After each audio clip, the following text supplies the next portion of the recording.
თბილისის პარტიული არქივის საიდუმლო სეიფში ინახებოდა დოკუმენტი, რომელიც არასოდეს უნდა ყოფილიყო არსებობული.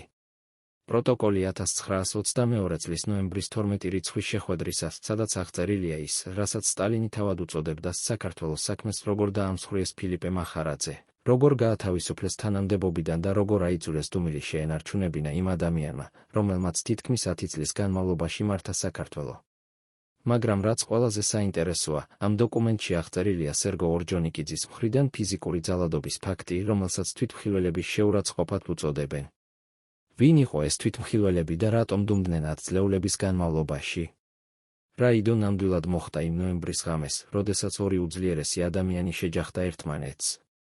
რატომ განადგურდა ამ შეხვედრის ყველა ოფიციალური ჩანაწერი და მხოლოდ ერთი ასლი გადარჩა დამალული კაბინეტის საიდუმლო თაროზე? წარმოიდგინეთ ადამიანი, რომელიც იცის ყველაფერი საქართველოს ბოლშევიკური პარტიის შესახებ, ყველა საიდუმლო შეხვედრა, ყველა დაფარული ოპერაცია, ყველა შინაგანი კონფლიქტი. ახლა წარმოიდგინეთ, რომ ეს ადამიანი იძულებულია აირჩიოს, შეინარჩუნოს ლოიალობა საკუთარი ხალხის მიმართ თუ დაიცვას საკუთარი ცხოვრება და კარიერა. 1922 წლის ნოემბერში ფილიპე მახარაძემ გააკეთა არჩევანი, რომელმაც შეცვალა არა მხოლოდ მისი ბედი, არამედ მთელი საქართველოს პოლიტიკური მომავალი. რამ აიძულა ეს ძლიერი, პრინციპული ადამიანი დანებებულიყო და შეინარჩუნებინა დუმილი იმის შესახებ, რაც მოხდა? ფილიპე მახარაძე 1922 წლის დასაწყისში იყო საქართველოს ბოლშევიკური ხელისუფლების ერთ-ერთი უძლიერესი ფიგურა. მას 30 წელი ჰქონდა გამოცდილება რევოლუციურ მოძრაობაში, სამჯერ იყო დაპატიმრებული და გადასახლებული სიბირში, ხოლო 1911 წელს, როდესაც მენშევიკებმა შექმნეს დამოუკიდებელი საქართველო, ის რჩებოდა ერთგული ბოლშევიკურ იდეებს. მაშინ, როდესაც უმეტესობა ემიგრაციაში წავიდა, მახარაძე დარჩა თბილისში და აგრძელებდა ბრძოლას მენშევიკური მთავრობის წინააღმდეგ. ეს იყო ადამიანი, რომელმაც თავისი პრინციპებისთვის გაწირა ყველაფერი, პირადი უსაფრთხოება, კომფორტი, ოჯახური სიმშვიდე.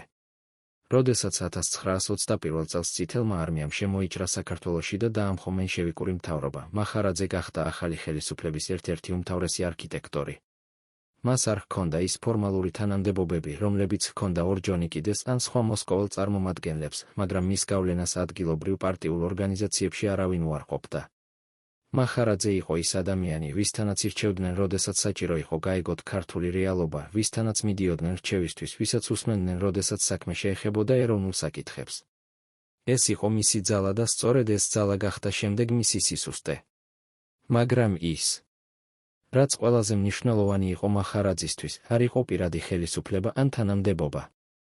მას სჯეროდა იმისა, რომ შესაძლებელი იყო შენარჩუნებულიყო ბალანსი საბჭოთა ხელისუფლებასა და ქართული ეროვნული ინტერესების დაცვას შორის. ის თვლიდა, რომ საქართველოს შეეძლო ჰქონოდა გარკვეული ავტონომია ფედერაციის შიგნით, რომ ქართულ ბოლშევიკებს უფრო კარგად ესმოდათ ადგილობრივი პრობლემები, ვიდრე მოსკოველ ბიუროკრატებს. ეს დამოკიდებულება, ეს რწმენა ადგილობრივი თავისებურებების მნიშვნელობაში, სწორედ ეს გახდა მიზეზი მისი დაცემისა. რატომ? რადგან მოსკოვში უკვე იყო სხვა ხედვა, სხვა გეგმები საქართველოსთვის და ამ გეგმების განმახორციელებლად საჭირო იყო ისეთი ადამიანი, ვინც არ დაიფიქრებდა ადგილობრივ თავისებურებებზე. 1922 წლის გაზაფხულზე მოსკოვიდან თბილისში ჩამოვიდა სერგო ორჯონიკიძე და ეს ვიზიტი გახდა დასაწყისი იმისა, რასაც შემდგომში უწოდებდნენ საქართველოს საქმეს. ორჯონიკიძე იყო სტალინის უახლოესი მეგობარი და მფარველი ადამიანი, რომელმაც უკვე მოიპოვა რეპუტაცია როგორც უმოწყალო და ექსპანსიური პოლიტიკოსი. მას ჰქონდა მკაფიო ამოცანა, შექმნა ტრანსკავკასიის ფედერაცია, სადაც საქართველო დაკარგავდა თავის დამოუკიდებლობას და გახდებოდა უბრალო რეგიონი დიდ საბჭოთა იმპერიაში. ამ გეგმისთვის საჭირო იყო მოსპობილიყო ის ბოლშევიკები, ვინც ფიქრობდა საქართველოს სუვერენიტეტზე და მახარაძე იყო სწორედ ასეთი ადამიანი. პირველი შეხვედრა მათ შორის მოხდა პარტიული კომიტეტის სხდომაზე, სადაც განიხილებოდა ეროვნული პოლიტიკის საკითხები. მახარაძემ გამოთქვა შეშფოთება იმის შესახებ, რომ ზედმეტად სწრაფი ცენტრალიზაცია შეიძლება გამოიწვიოს წინააღმდეგობა ადგილობრივ მოსახლეობაში, რომელიც ახლახან გამოვიდა მენშევიკური მმართველობის ქვეშ. ის საუბრობდა იმაზე, რომ საჭირო იყო გათვალისწინებული ყოფილიყო ქართული კულტურა, ენა, ტრადიციები. რომ ბოლშევიზმი უნდა ყოფილიყო ადაპტირებული ქართულ რეალობაზე და არა პირიქით. ორჯონიკიძე უსმენდა მას უღიმღამო სახით და როდესაც მახარაძემ დაასრულა, უთხრა მხოლოდ ერთი ფრაზა: ქართველობა არ არის პრიორიტეტი, პრიორიტეტია საბჭოთა ხელისუფლების გაძლიერება. იმ ფრაზამ, რომელიც ორჯონიკიძემ წარმოთქვა სხდომაზე, შეცვალა ყველაფერი. მახარაძე გაიგო, რომ აღარ იყო საუბარი დიალოგზე, არამედ იყო საუბარი უკანდახევაზე. ის, რაც ხდებოდა თბილისში 1922 წლის ბოლოს, გავდა არა პოლიტიკურ დისკუსიას, არამედ მხედრულ ოპერაციას, სადაც მოსკოვი გაზავებდა ადგილობრივ დამოუკიდებლობას ნელ-ნელა, მაგრამ მეთოდურად. ყველა გადაწყვეტილება, რომელიც ადრე მიიღებოდა ადგილობრივად, ახლა მოითხოვდა დადასტურებას ცენტრიდან. ყველა ინიციატივა ქართველი ბოლშევიკების მხრიდან მიიჩნეოდა ეროვნულ დევიაციად. რა იყო ეს გაუცნობიერებელი პროცესი თუ მიზანმიმართული სტრატეგია? ორჯონიკიძეს ჰქონდა მკაფიო გეგმა და ამ გეგმის პირველი ნაბიჯი იყო საქართველოს დამოუკიდებლობის გაუქმება და მისი შერწყმა ტრანსკავკასიის ფედერაციაში. ეს იყო იდეა, რომელსაც მხარს უჭერდა სტალინი და რომელიც უნდა განხორციელებულიყო ნებისმიერ ფასად. მაგრამ ქართველი ბოლშევიკების უმეტესობა წინააღმდეგი იყო ამ გეგმისა და მათი ლიდერი იყო სწორედ მახარაძე. მან პირდაპირ განაცხადა, რომ ასეთი ცენტრალიზაცია გამოიწვევს უკმაყოფილებას და შესაძლოა წინააღმდეგობასაც კი ქართველ მოსახლეობაში, რომელიც მხოლოდ რამდენიმე თვეა ბოლშევიკურ ხელისუფლებას ეჩვევა. ის ამბობდა, რომ ხალხს სჭირდებოდა დრო, ეტაპობრივი შესავალი ახალ სისტემაში, არა რადიკალური ცვლილებები. ნოემბრის დასაწყისში მოხდა საკრიტიკო შეხვედრა, სადაც ორჯონიკიძემ წარმოადგინა თავისი გეგმა ტრანსკავკასიის ფედერაციის შექმნის შესახებ. სხდომაზე იყვნენ ყველა წამყვანი ქართველი ბოლშევიკი და მათგან ბევრი იზიარებდა მახარაძის პოზიციას. როდესაც მიუახლოვდა მახარაძის სიტყვის რიგი, მთელი დარბაზი გაჩუმდა, რადგან ყველამ იცოდა, რომ ის იტყოდა იმას, რასაც სხვები ფიქრობდნენ, მაგრამ ვერ გამოთქვამდნენ ხმამაღლა. მახარაძემ დაიწყო წყნა, რაც საუბრობდა რევოლუციის მიზნებზე, ხალხების თვითგამორკვევის პრინციპზე, იმ დაპირებებზე, რაც მენშევიკებს მიეცათ, როდესაც წითელი არმია შემოვიდა საქართველოში. მაგრამ რაც უფრო გრძელდებოდა მისი გამოსვლა, მით უფრო მკვეთრი ხდებოდა მისი კრიტიკა. ის თქვა იმას, რასაც არავინ გაბედავდა, რომ ორჯონიკიძის გეგმა იყო არა ინტერნაციონალიზმის გამოვლინება, არამედ ახალი იმპერიალიზმის ფორმა. რომ მოსკოვი ცდილობდა შექმნას იმპერიას, სადაც ქართველები, სომხები, აზერბაიჯანელები კარგავდნენ თავიანთ სახელმწიფოებრიობას და ხდებოდნენ უბრალო ადმინისტრაციული ერთეულები. რომ ეს იყო ღალატი იმ პრინციპების მიმართ, რომლებისთვისაც იბრძოდნენ ბოლშევიკები. სიტყვები, რომლებიც მან გამოთქვა, ჟღერდა როგორც ბრალდება, როგორც გამოწვევა ორჯონიკიძის ავტორიტეტის მიმართ. დარბაზში დაისმა დაძაბული სიჩუმე, ხოლო ორჯონიკიძის სახეზე გამოისახა გამონათქვამი, რომელსაც თვითმხილველები აღწერენ როგორც მურზვას. მახარაძემ არ შეჩერებულა. ის განაგრძობდა თავისი არგუმენტაციის განვითარებას, ხაზს უსვამდა იმას, რომ ფედერაციის იდეა იყო არა ეკონომიკური აუცილებლობა, არამედ პოლიტიკური ხრიკი, რომელიც მიზნად ისახავდა ადგილობრივი ელიტების გავლენის შემცირებას.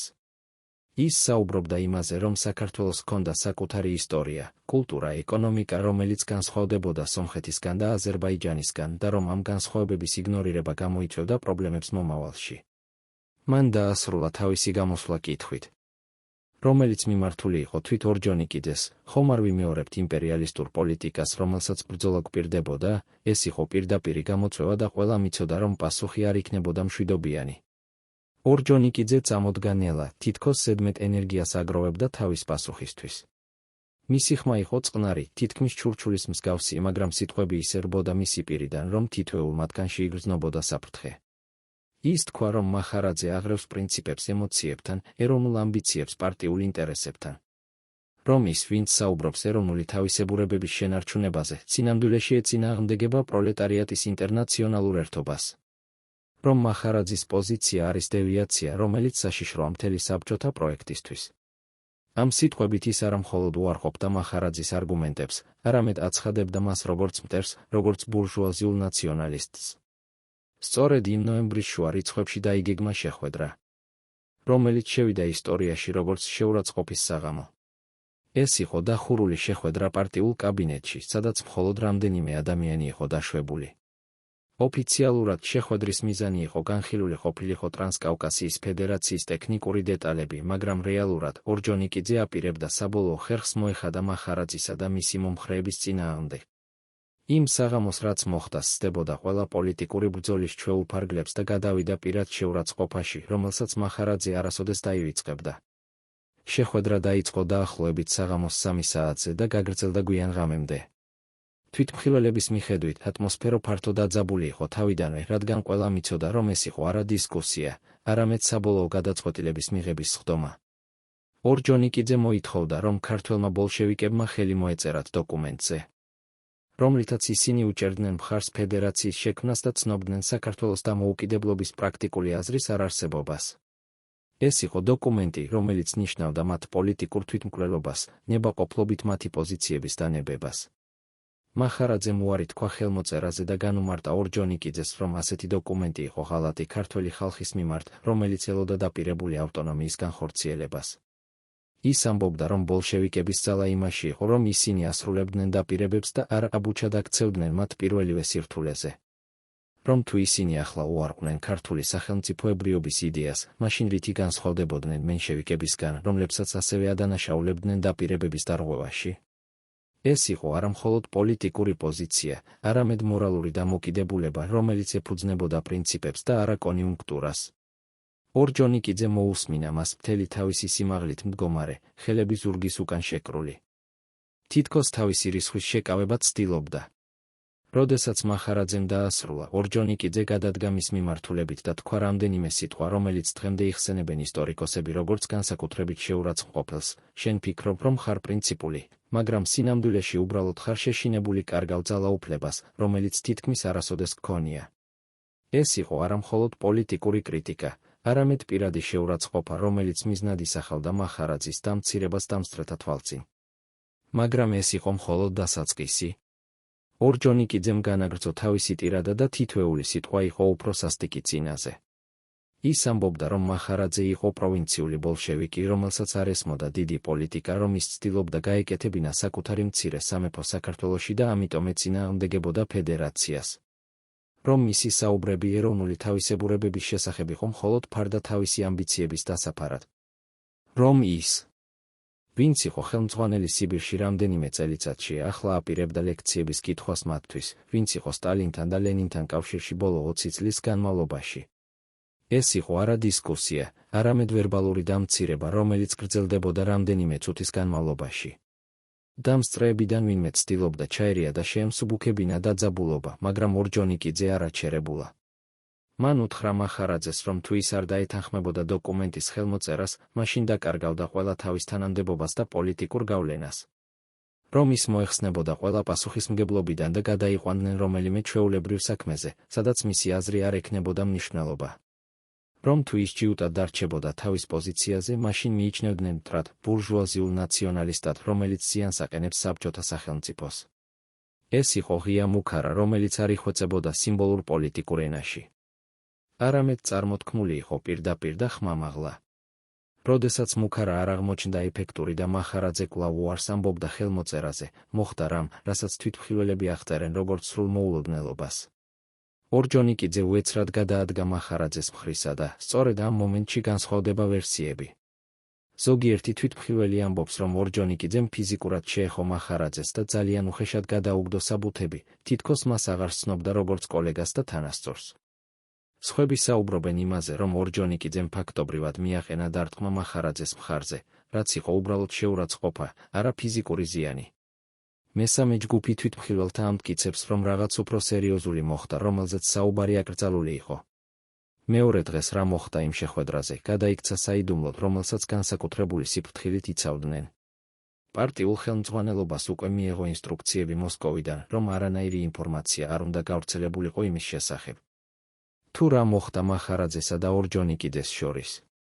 ყველა დამსწრე გაფრთხილდა, რომ დუმილის დარღვევა მიიჩნეოდა უმძიმეს პარტიულ დარღვევად და გამოიწვევდა შესაბამის შედეგებს.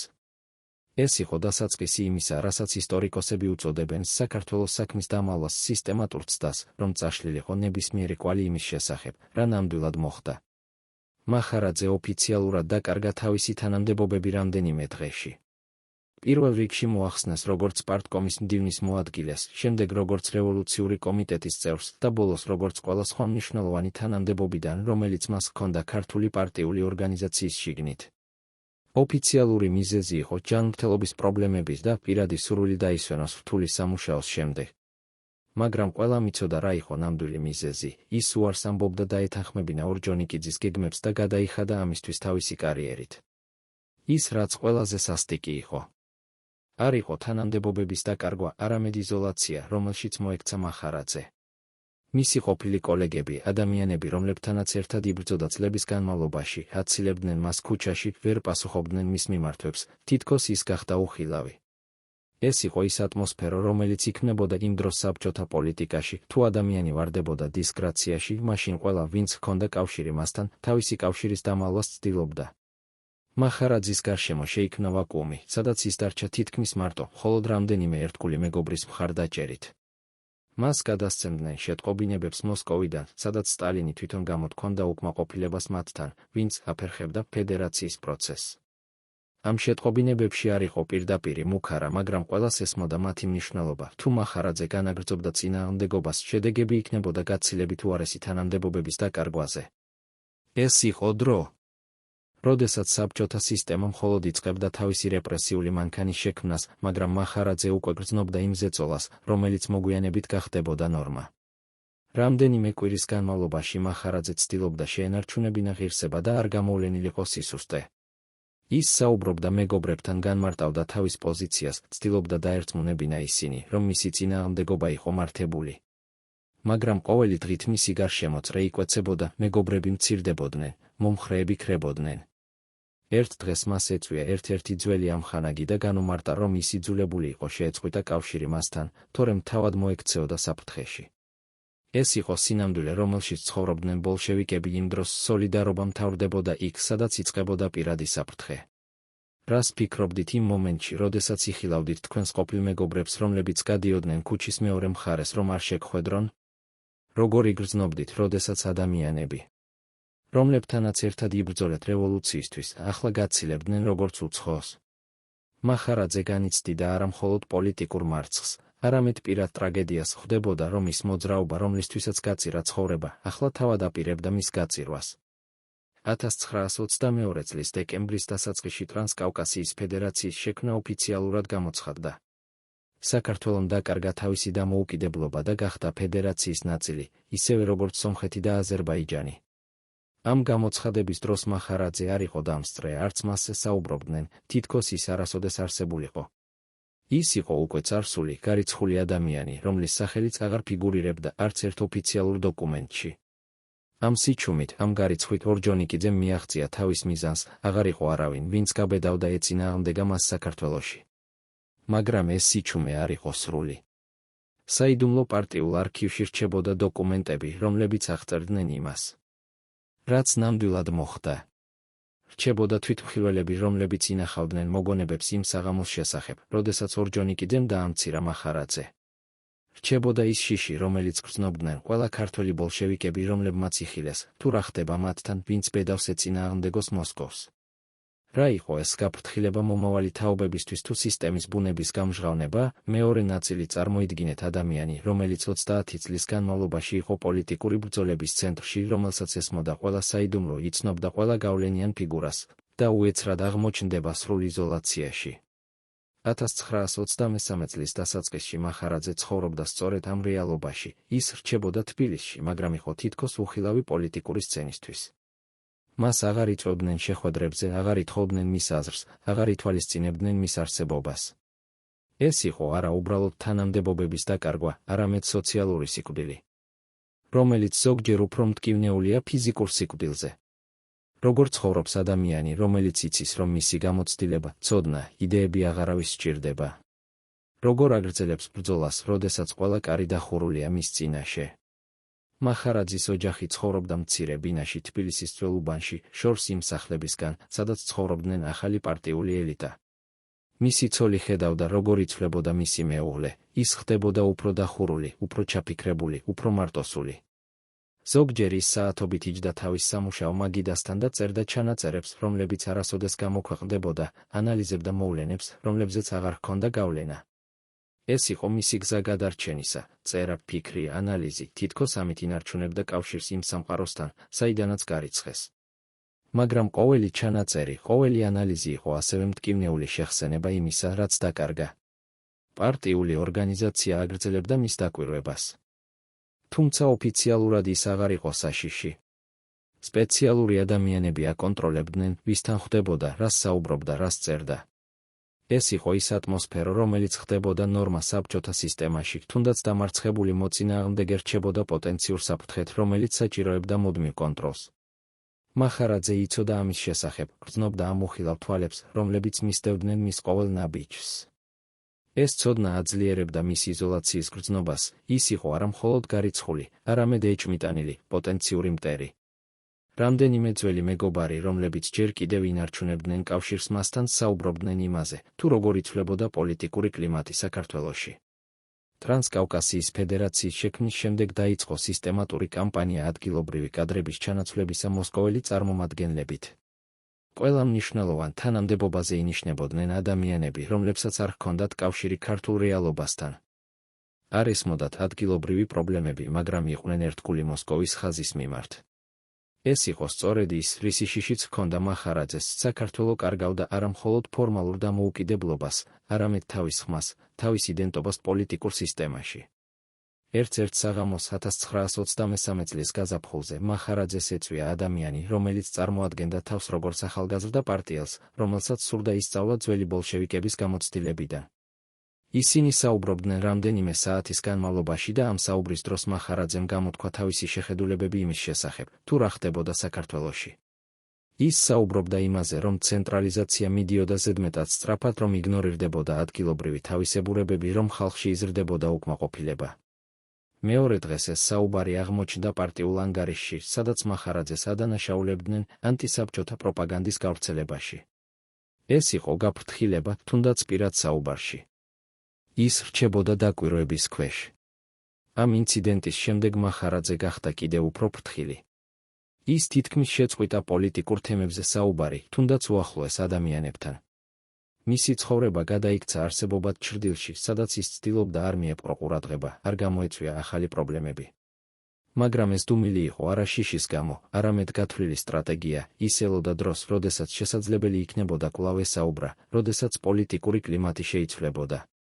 ის არ იცოდა, რომ ეს დრო არასოდეს მოვიდოდა, რომ ის რაც ხდებოდა საქართველოში იყო არა დროებითი ფენომენი, არამედ ახალი რეალობის დასაწყისი. რას ფიქრობდით, როდესაც ხედავდით, რომ ყველაფერი, რისთვისაც იბრძოლეთ, იქცეოდა საპირისპიროდ? როდესაც ის იდეალები, რომლებსაც ჰქონდით, გამოიყენებოდა იმ სისტემის გასამართლებლად, რომელიც თქვენ მიგაჩნდათ უსამართლოდ? მახარაძე ცხოვრობდა ამ ტრაგედიაში ყოველდღიურად, ხედავდა, როგორ იყენებდნენ ბოლშევიზმის რიტორიკას იმისთვის, რომ გაემართლებინათ ის, რასაც ის თვლიდა ღალატად რევოლუციური იდეალების მიმართ. თბილისის პარტიული არქივის სპეციალურ განყოფილებაში, რომელზეც წვდომა ჰქონდა მხოლოდ რამდენიმე უმაღლეს ფუნქციონერს, ინახებოდა დოკუმენტები, რომლებიც არასოდეს უნდა ყოფილიყო საჯარო. ეს იყო ის მასალები, რომლებიც აღწერდნენ რეალურ მოვლენებს 1922 წლის ნოემბერში, როდესაც მოხდა კონფლიქტი მახარაძესა და ორჯონიკიძეს შორის. პროტოკოლები იმ შეხვედრებისა, სადაც განიხილებოდა საქართველოს საქმე, ანგარიშები თვითმხილველთა მხრიდან მიმოწერა მოსკოვსა და თბილისს შორის, ყველა ეს დოკუმენტი ატარებდა შტამპს სრულიად საიდუმლოდ და ინახებოდა სპეციალურ სეიფებში. რატომ იყო ეს მასალები ასეთი საიდუმლო? რას მალავდნენ პარტიული ხელმძღვანელები ჩვეულებრივი წევრებისგან და საზოგადოებისგან? ერთ-ერთი ასეთი დოკუმენტი იყო ანგარიში, რომელიც შედგენილი იყო ერთ-ერთი დამსწრის მიერ იმ ღამის შეხვედრაზე, როდესაც მოხდა ფიზიკური ინციდენტი. ამ ანგარიში დეტალურად აღწერილი იყო, თუ როგორ განვითარდა კონფლიქტი, რა სიტყვები გაითქვა, როგორი იყო ატმოსფერო დარბაზში. მაგრამ ყველაზე საინტერესო იყო ის ნაწილი, სადაც აღწერილი იყო ორჯონიკიძის ქცევა, როგორ დაკარგა თავშეკავება, როგორ გადავიდა ვერბალური შეურაცხყოფიდან ფიზიკურ მოქმედებაზე. ავტორი წერდა, რომ ეს იყო მომენტი, როდესაც ყველა დამსწრე გაშეშდა, რადგან ასეთი ქცევა იყო მიუღებელი პარტიულ ეთიკაში, თუნდაც კონფლიქტის დროს. მაგრამ არავინ გაბედა ჩაერია, არავინ გაბედა დაეცვა მახარაძე, რადგან ყველამ იცოდა, რომ ორჯონიკიძე მოქმედებდა სტალინის მხარდაჭერით. კიდევ ერთი დოკუმენტი იყო მიმოწერა ორჯონიკიძესა და სტალინს შორის, რომელიც მოხდა რამდენიმე დღით ადრე იმ ინციდენტამდე. ამ წერილებში ორჯონიკიძე აცნობებდა სტალინს, რომ მახარაძე და მისი მომხრეები აგრძელებდნენ წინააღმდეგობას ფედერაციის იდეის მიმართ და რომ საჭირო იყო მიღებული ყოფილიყო გადამწყვეტი ზომები. სტალინის პასუხი იყო მოკლე, მაგრამ მკაფიო, გააკეთე რაც საჭიროა, მაგრამ სწრაფად და ეფექტურად. ეს იყო ფაქტობრივად ნებართვა ნებისმიერი მეთოდის გამოსაყენებლად, რათა მოეხსნათ წინააღმდეგობა.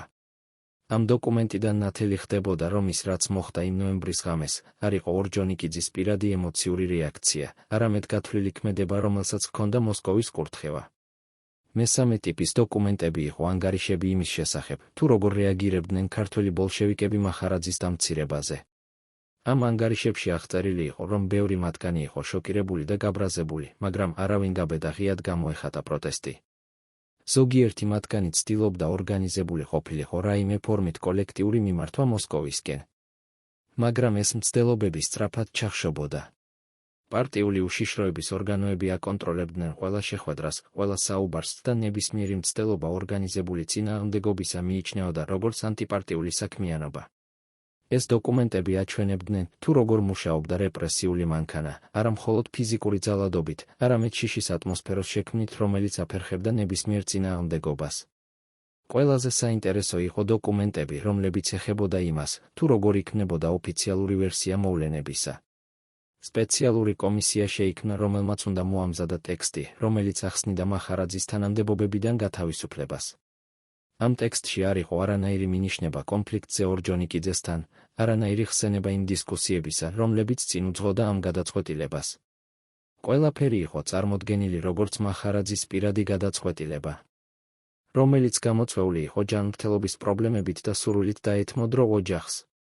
ეს იყო პირველი მაგალითი იმისა, თუ როგორ ქმნიდა საბჭოთა სისტემა ალტერნატიულ რეალობას, სადაც ოფიციალური ვერსია სრულიად განსხვავდებოდა რეალური მოვლენებისგან. მაგრამ ყველაზე საშიში იყო არა ის დოკუმენტები, რომლებიც ინახებოდა არქივში, არამედ ის დოკუმენტები, რომლებიც განადგურდა. რამდენიმე თვითმხილველი საუბრობდა იმაზე, რომ იმ ღამის შეხვედრის დროს ერთ-ერთმა მდივანმა აწარმოა სტენოგრამა, სადაც ჩაწერილი იყო ყველა სიტყვა, რომელიც გაითქვა.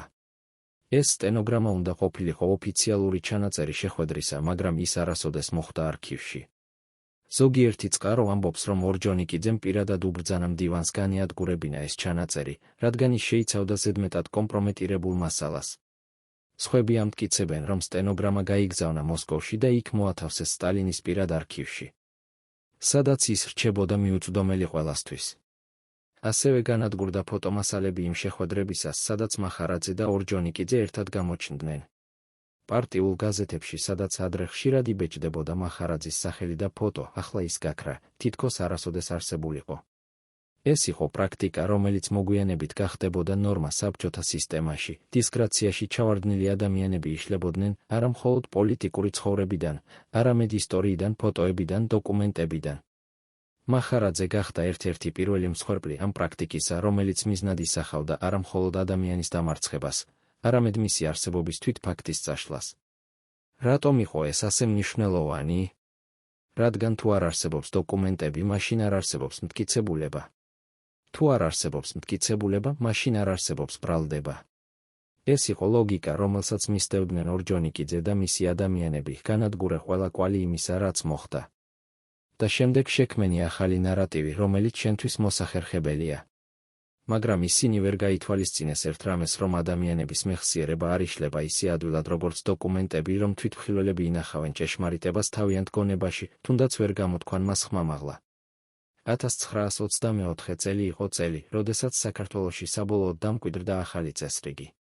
ტრანსკავკასიის ფედერაცია ფუნქციონირებდა უკვე 1 წელზე მეტი ხნის განმავლობაში და ყველა ის შიში, რომელიც ჰქონდა მახარაძეს, იწყებდა რეალობად ქცევას.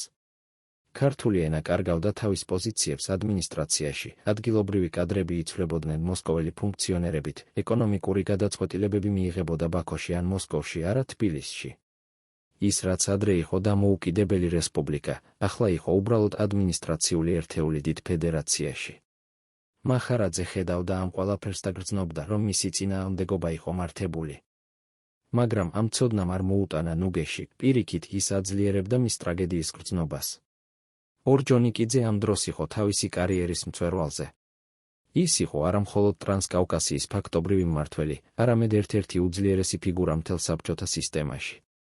მისი სახელი ასოცირდებოდა ძალასთან, გადამწყვეტობასთან, უმოწყალობასთან მოწინააღმდეგეების მიმართ. ის რაც მოხდა მახარაძესთან იყო მხოლოდ ერთი მაგალითი იმისა, თუ როგორ ეპყრობოდა ორჯონიკიძე მათ, ვინც ბედავდა ეწინააღმდეგა მას. მაგრამ ამავე დროს ზოგიერთი ადამიანი, რომელიც ახლოს იყო ორჯონიკიძესთან, საუბრობდა იმაზე, რომ ის თავად არ იყო კმაყოფილი იმით, რაც მოხდა. რომ ზოგჯერ პირად საუბრებში ის გამოხატავდა სინანულს იმის გამო, რომ ზედმეტად შორს წავიდა მახარაძესთან კონფლიქტში. მაგრამ ეს სინანული არასოდეს გახდა საჯარო. არასოდეს გამოიხატა ოფიციალურად. მახარაძე ცხოვრობდა თავის იზოლაციაში და ცდილობდა იპოვა ახალი აზრი არსებობისთვის. მას მიეცა უმნიშვნელო თანამდებობა ერთ-ერთ საბჭოთა დაწესებულებაში, სადაც ისაკეთებდა რუტინულ ადმინისტრაციულ სამუშაოს. ეს იყო დამამცირებელი დაქვეითება ადამიანისთვის, რომელიც ადრე იყო ერთ-ერთი ლიდერი მთელი რესპუბლიკისა. მაგრამ მახარაძე იღებდა ამ სიტუაციას ღირსეულად, არ ჩივოდა, არ ცდილობდა დაბრუნებულიყო პოლიტიკაში. ის იცოდა, რომ ნებისმიერი მცდელობა აქტივობისა გამოიწვევდა ახალ რეპრესიებს და ის არ აპირებდა მისცა მათ ეს საშუალება. მისი დუმილი იყო ფორმა წინააღმდეგობისა, ის არ აღიარებდა თავის დამარცხებას, არ ითხოვდა შენდობას, არ ცდილობდა დაბრუნებულიყო სისტემაში. მაგრამ ამ დუმილის მიღმა მახარაძე აგრძელებდა თავისი ანალიზის წერას, თავისი აზრების ფორმულირებას. ის აწარმოებდა დეტალურ ჩანაწერებს იმის შესახებ, თუ რა ხდებოდა საქართველოში, როგორ იცვლებოდა პოლიტიკური სისტემა, როგორ იზრდებოდა რეპრესიები. ეს ჩანაწერები არ იყო განკუთვნილი გამოსაქვეყნებლად, ის იცოდა, რომ ისინი არასოდეს დაიბეჭდებოდა მის სიცოცხლეში. მაგრამ ის წერდა მომავალი თაობებისთვის იმ იმედით, რომ როდესაც პოლიტიკური კლიმატი შეიცვლებოდა, ეს ჩანაწერები გახდებოდა მნიშვნელოვანი ისტორიული წყარო. ის წერდა იმისთვის, რომ დაიფიქსირებინა ჭეშმარიტება, რომელიც იშლებოდა ოფიციალური პროპაგანდის მიერ. ერთ-ერთ ასეთ ჩანაწერში, რომელიც შემორჩა მის პირად არქივში, მახარაძე წერდა, ისინი ფიქრობენ, რომ თუ განადგურეს დოკუმენტები, მაშინ განადგურდა ჭეშმარიტება. მაგრამ ჭეშმარიტება ცხოვრობს ადამიანების გონებაში, მათ გულებში, მათ მეხსიერებაში. ის რაც მოხდა 1922 წელს, არის არამხოლოდ ჩემი პირადი ტრაგედია, არამედ გაფრთხილება მომავალი თაობებისთვის. როდესაც ხელისუფლება იწყებს ჭეშმარიტების დამალვას, როდესაც ის ანადგურებს მათ, ვინც ბედავს ეწინააღმდეგოს, მაშინ ეს არის დასაწყისი იმისა, რასაც შეიძლება ეწოდოს ტირანია. ეს სიტყვები იყო პროფეტული, ის რაც ხდებოდა საქართველოში 1922 წელს, იყო მხოლოდ დასაწყისი გაცილებით უფრო დიდი რეპრესიებისა, რომლებიც მოვიდოდა შემდგომ წლებში. 1925 წელს მოხდა მოვლენა, რომელმაც კიდევ ერთხელ შეახსენა მახარაძეს მისი მდგომარეობის სიმძიმე. ერთ-ერთი მისი ძველი მეგობარი, რომელიც ასევე იყო გარიცხული პოლიტიკიდან, დააპატიმრეს ბრალდებით ანტისაბჭოთა საქმიანობაში. ეს იყო პირველი შემთხვევა, როდესაც ყოფილი ბოლშევიკი, რომელიც მონაწილეობდა რევოლუციაში, დააპატიმრეს არა როგორც პოლიტიკურ მოწინააღმდეგეს, არამედ როგორც კრიმინალურ დამნაშავეს. ეს იყო ახალი ტაქტიკა, ის ადამიანები, რომლებიც ადრე იყვნენ პატივცემული რევოლუციონერები, ახლა გამოცხადდნენ როგორც მტრები, როგორც ღალატის ჩამდენები. მახარაძე გაიგო, რომ ეს შეიძლება მოხდეს მასთანაც, რომ მისი წარსული დამსახურებები აღარ იყო დაცვა მომავალი რეპრესიებისგან. რას გრძნობდით? როდესაც ხედავდით, რომ თქვენი ძველი მეგობრები, ადამიანები, რომლებთანაც ერთად იბრძოლეთ რევოლუციისთვის, ახლა პატიმრობაში იყვნენ, ბრალდებულები ღალატში. როგორ აგრძელებდით ცხოვრებას, როდესაც იცოდით, რომ ნებისმიერ მომენტში შეიძლება მოვიდნენ თქვენთვისაც? მახარაძე ცხოვრობდა ამ შიშთან ყოველდღიურად, მაგრამ ის არ აჩვენებდა მას გარედან. ის აგრძელებდა თავის რუტინულ სამუშაოს, აგრძელებდა თავის ჩანაწერებს, მაგრამ აძლევდა მას შესაძლებლობას გავლენა მოეხდინა ახალგაზრდა თაობაზე. მახარაძე იყენებდა თავის გაკვეთილებს იმისთვის, რომ ესაუბრა სტუდენტებს ქართული კულტურის, ისტორიის, ენის მნიშვნელობაზე. ის არ ამბობდა პირდაპირ რამეს, რაც შეიძლება ჩათვლილიყო ანტისაბჭოთა პროპაგანდად, მაგრამ მისი გაკვეთილები იყო სავსეფარული მესიჯებით იმის შესახებ, რომ ეროვნული იდენტობა არის ღირებულება, რომელიც უნდა შენარჩუნდეს. მისი სტუდენტები, რომელთაგან ბევრი მოგვიანებით გახდა ცნობილი ინტელექტუალები და კულტურის მოღვაწეები, იხსენებდნენ მახარაძეს როგორც მასწავლებელს, რომელმაც ასწავლა მათ კრიტიკული აზროვნება.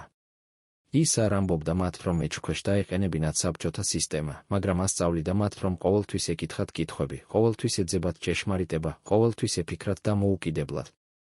ეს იყო ფორმა წინააღმდეგობისა, რომელიც არ იყო ღია, მაგრამ იყო ეფექტური, ის ზრდიდა თაობას, რომელიც არ იქნებოდა სრულიად დამორჩილებული ოფიციალურ იდეოლოგიას. მაგრამ ეს საქმიანობა არ დარჩა შეუმჩნეველი. პარტიული ორგანიზაცია სკოლაში იღებდა ანგარიშებს იმის შესახებ, რომ მახარაძის გაკვეთილები შეიცავდა ეროვნალისტურ ელემენტებს. ერთ-ერთი ასეთი ანგარიში აღწერდა, თუ როგორ საუბრობდა მახარაძე ქართული ლიტერატურის მნიშვნელობაზე და როგორ ხაზს უსვამდა იმას, რომ ქართველებს ჰქონდათ მდიდარი კულტურული ტრადიცია ბევრად ადრე საბჭოთა ხელისუფლების დამყარებამდე. ეს განიხილებოდა როგორც მცდელობა, რომ შეეთავაზებინა ალტერნატიული ნარატივი ოფიციალურ საბჭოთა ისტორიოგრაფიას, რომელიც ამტკიცებდა, რომ ნამდვილი კულტურა და პროგრესი დაიწყო მხოლოდ რევოლუციის შემდეგ. 1927 წელს მახარაძეს გამოუძახეს პარტიულ კომიტეტში და გააფრთხილეს, რომ მისი პედაგოგიური საქმიანობა იყო პოლიტიკურად არაკორექტული.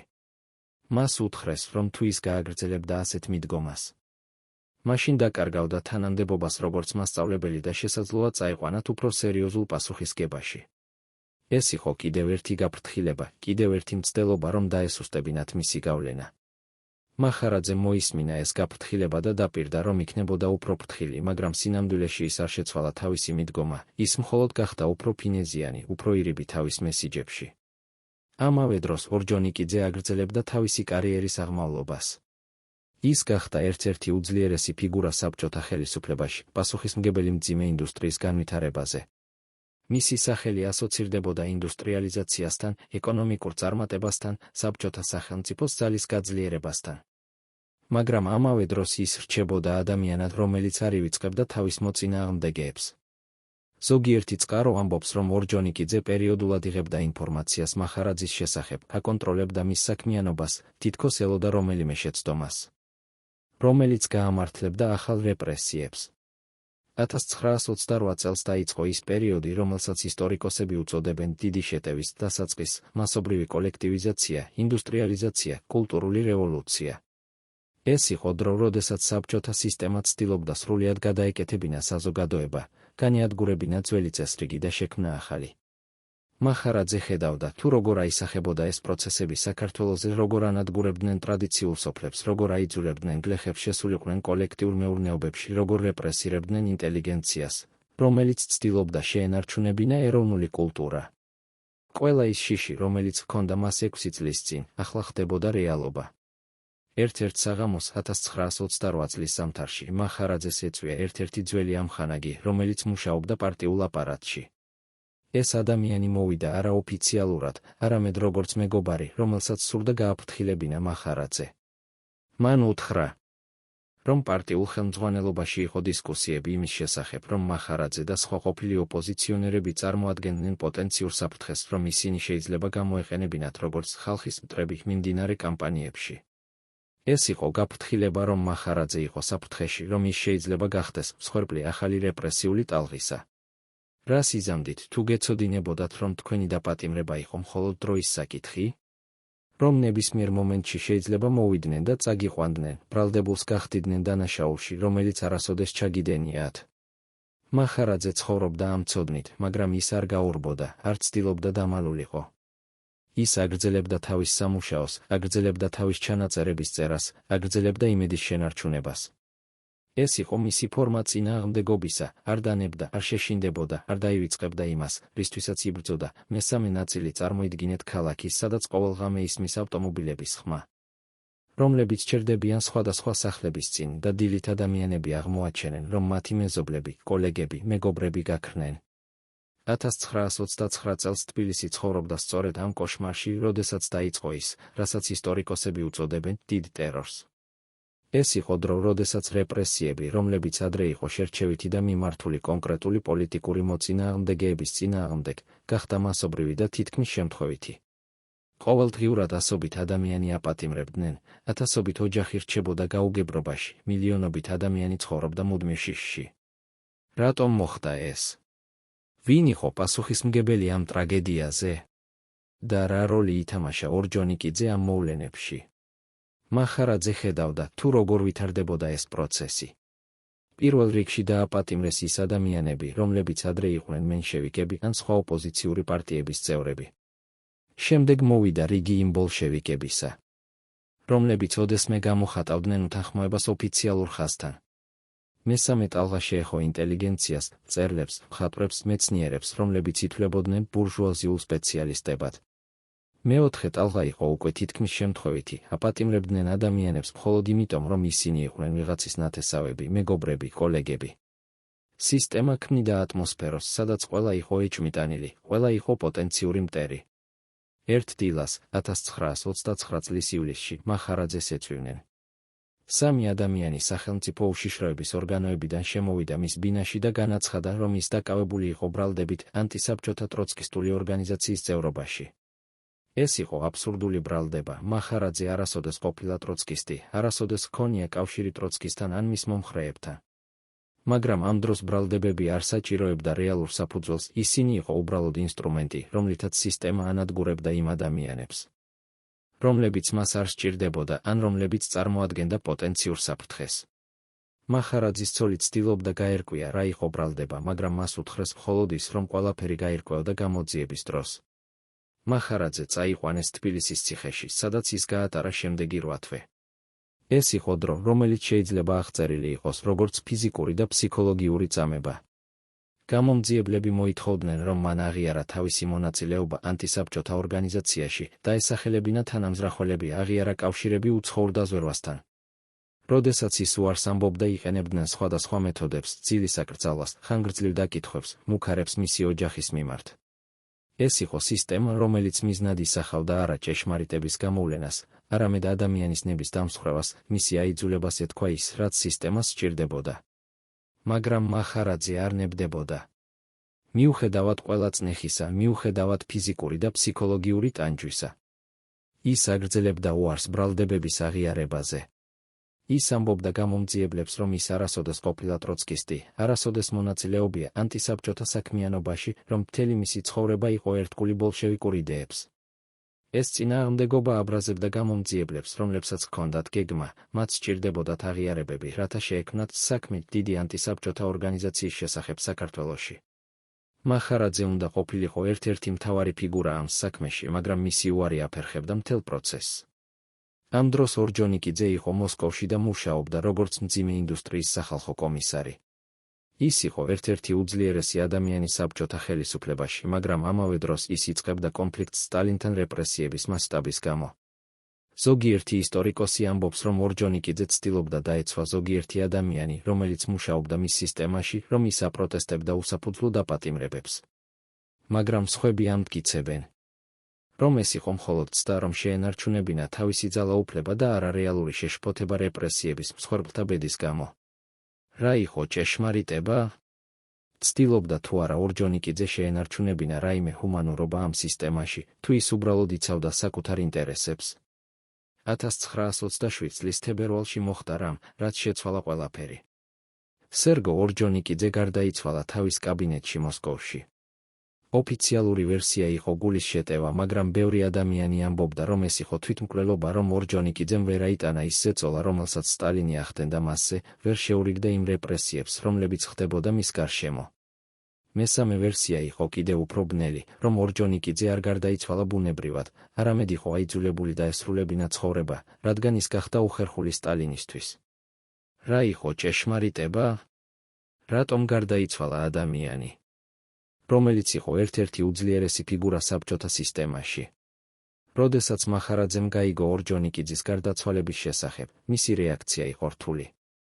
ერთი მხრივ ეს იყო ადამიანი, რომელმაც დაამსხვრია მისი კარიერა, დაამცირა ის, გახადა მისი ცხოვრება ტანჯვა. მეორე მხრივ ორჯონიკიძე იყო ასევე ძველი რევოლუციონერი, ადამიანი, რომელიც ერთად იბრძოდა მათთან ბოლშევიკური იდეების გამარჯვებისთვის. მისი გარდაცვალება იყო სიმბოლო იმისა, რომ სისტემა, რომელიც ისინი შექმნეს, ახლა ანადგურებდა თავის შემქმნელებს. თუ ორჯონიკიძე, ადამიანი, რომელსაც ჰქონდა სტალინის უშუალო მხარდაჭერა, ვერ გადარჩა ამ სისტემაში, მაშინ ვინ შეიძლება იყო დაცული? ორჯონიკიძის გარდაცვალების შემდეგ რეპრესიები არა მხოლოდ არ შემცირდა, არამედ გაძლიერდა. თითქოს სისტემა კარგავდა ბოლო შეკავებებს, ბოლო ადამიანებს, რომლებიც ცდილობდნენ შეენარჩუნებინათ რაიმე ბალანსი. 1927 წლის გაზაფხულზე და ზაფხულზე რეპრესიები მიაღწია თავის პიკს, ყოველდღიურად ასობით ადამიანი აპატიმრებდნენ, ათასობით ადამიანი გადასახლებულნი იყვნენ, ათასობით ადამიანი ასრულებდნენ სასიკვდილო განაჩენებს. მახარაძე, რომელიც ამ დროს ჯერ კიდევ იყო ციხეში, ხედავდა თუ როგორ მოდიოდნენ ახალი პატიმრები ყოველდღიურად, როგორ ივსებოდა ციხე ადამიანებით, რომელთა უმეტესობას არანაირი რეალური დანაშაული არ ჰქონდა ჩადენილი. გამომძიებლები აგრძელებდნენ მახარაძის დაჟინებულ დაკითხვას. ისინი იყენებდნენ ახალ მეთოდებს, აჩვენებდნენ მას აღიარებებს სხვა პატიმრებისგან, რომლებიც თითქოს ადასტურებდნენ მის მონაწილეობას ანტისაბჭოთა ორგანიზაციაში. ეს აღიარებები იყო ცრუ, მოგონილი, მიღებული წამების შედეგად, მაგრამ გამომძიებლები იყენებდნენ მათ როგორც მტკიცებულებას. ისინი ამბობდნენ მახარაძეს, რომ თუ ის არ აღიარებდა, მაშინ მისი ოჯახი ასევე დააპატიმრებდნენ. რომ მისი ცოლი და შვილები განიცდიდნენ მის ჯიუტობის გამო. ეს იყო ყველაზე ეფექტური მეთოდი, არა ფიზიკური წამება, არამედ მუქარა საყვარელი ადამიანების მიმართ. 1927 წლის სექტემბერში 8 თვის წინააღმდეგობის შემდეგ მახარაძე დანებდა.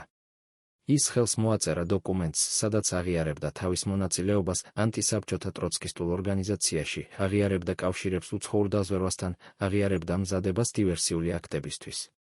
ყველა ეს ბრალდება იყო ცრუ, მოგონილი, აბსურდული, მაგრამ მახარაძემ ხელი მოაწერა მათ. რატომ? რადგან მას დაპირდნენ, რომ თუ ის აღიარებდა, მაშინ მისი ოჯახი დარჩებოდა მშვიდობაში, რომ მისი ცოლი და შვილები არ დააპატიმრებდნენ. ეს იყო არჩევანი, რომელიც არ იყო რეალური არჩევანი, ან შენი ღირსება, ან შენი ოჯახის უსაფრთხოება. როდესაც მახარაძემ ხელი მოაწერა აღიარებას, ის იცოდა, რომ ეს იყო მისი დამარცხება. არა იმიტომ, რომ ის აღიარებდა რამეს, რაც არ ჩაუდენია, არამედ იმიტომ, რომ ის ხდებოდა ნაწილი იმ სისტემისა, რომელიც ქმნიდა ცრუ რეალობას. მისი აღიარება გამოიყენებოდა იმისთვის, რომ გაემართლებინათ სხვა დაპატიმრებები, რომ შექმნათ მტკიცებულებად დიდი შეთქმულების არსებობისა. ის ხდებოდა ინსტრუმენტი იმ სისტემის ხელში, რომელსაც ის ეწინააღმდეგებოდა მთელი თავისი ცხოვრების განმავლობაში. ეს იყო ყველაზე მტკივნეული ნაწილი მთელი ამ გამოცდილებისა, არა ფიზიკური ტანჯვა, არამედ მორალური დამარცხება. 1927 წლის ნოემბერში მოხდა სასამართლო პროცესი. ეს იყო ერთ-ერთი იმ მრავალი საჩვენებელი პროცესიდან, რომლებიც ტარდებოდა საბჭოთა კავშირში იმ დროს. დარბაზი იყო სავსე ადამიანებით, პარტიული ფუნქციონერები, ჟურნალისტები, საზოგადოების წარმომადგენლები. მახარაძე და სხვა ბრალდებულები იჯდნენ სპეციალურ ადგილზე, გარშემორტყმული კონვოირებით. პროკურორი კითხულობდა ბრალდებებს, რომლებიც ჟღერდა როგორც სცენარი ფანტასტიკური რომანიდან, შეთქმულება მთავრობის დასამხობად. კავშირები უცხოურ დაზვერვასთან, მზადება ტერორისტული აქტებისთვის. ყველა ეს ბრალდება იყო აბსურდული, მაგრამ სასამართლო მიიღებდა მათ როგორც ფაქტებს. როდესაც მახარაძეს სთხოვეს ეთქვა თავისი ბოლო სიტყვა, ის წამოდგა და თქვა რამდენიმე წინადადება, რომელიც იყო ერთდროულად აღიარება და პროტესტი.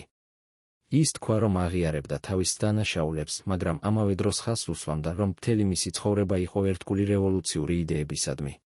ის თქვა, რომ თუ ის შეცდა, ეს იყო შეცდომა იმ ადამიანისა, რომელიც ცდილობდა ემსახურა თავის ხალხს, არა მტრისა, რომელიც აპირებდა ზიანის მიყენებას.